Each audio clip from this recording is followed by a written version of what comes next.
میرے پیارے آقا کے پیروانوں، اسی طرح سے یہ جو ہم نے بزرگوں کے نام پر الگ الگ ڈش بانٹ رکھا ہے نا، یہ بھی کوئی فرض واجب عمل نہیں ہے۔ یعنی امام جعفر صادق کی نیاز ہے تو کھیر پوری ہی ہونا چاہیے، امام حسین کی ہے تو کھچڑا ہی ہونا چاہیے، غوث اعظم ہے تو مرغا ہی ہونا چاہیے، غریب نواز ہے تو پلاؤ ہی ہونا چاہیے، فلاں بزرگ ہے تو زردہ ہی ہونا چاہیے۔ یہ جو ہم نے الگ الگ ڈشز الگ الگ بزرگوں کے نام بانٹ رکھی ہے نا، اس کی بھی کوئی اصل نہیں ہے، بلکہ ہر حلال جائز چیز پر آپ فاتحہ کر سکتے ہیں۔ اچھا، غوث اعظم کے نام پر کھیر پوری پر کر دیا تو کیا اللہ قبول نہیں فرمائے گا؟ اور امام جعفر صادق کے نام پر اگر مرغے پر فاتحہ کر دیا تو کیا اللہ قبول نہیں فرمائے گا؟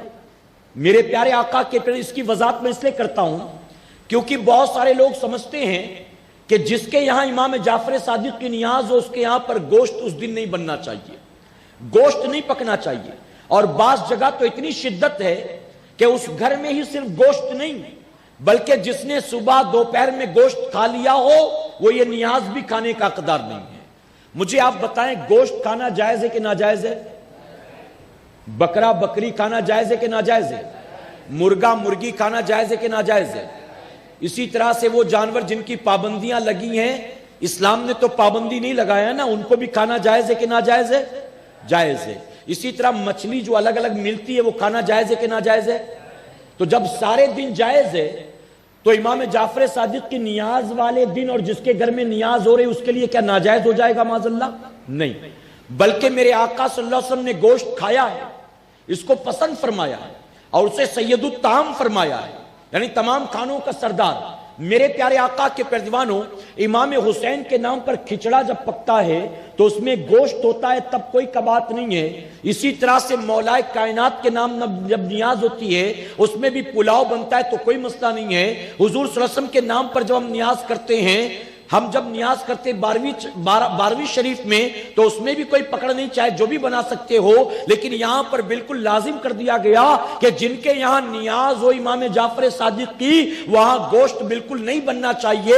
یہ مسئلہ سراسر غلط ہے، بلکہ اگر کسی نے اپنے گھر میں اس نیاز کے لیے پلاؤ بنوا لیا، بریانی بنوا لی تو اس پر بھی نیاز فاتحہ کرنا جائز ہے۔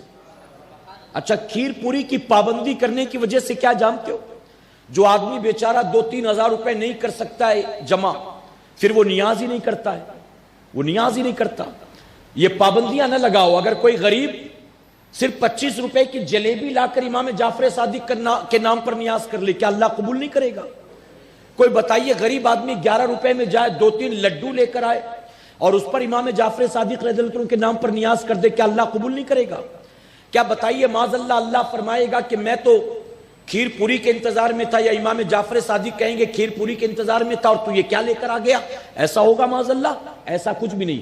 ہر حلال جائز چیز پر نیاز کرنا، فاتحہ کرنا جائز، اور کسی بھی بزرگ کے نام پر کسی بھی حلال جائز چیز پر نیاز کر سکتے ہیں۔ میرے پیارے آقا کے پیروانوں، کوئی غریب آدمی جس کے گھر میں کچھ بھی نہ جڑے، اگر وہ ایک گلاس پانی رکھ کر اس پر بھی فاتحہ کر دے، اللہ اس کو بھی 5,000 کی 10,000 کی کھیر پوری بنانے والے کے برابر ثواب عطا فرمائے گا۔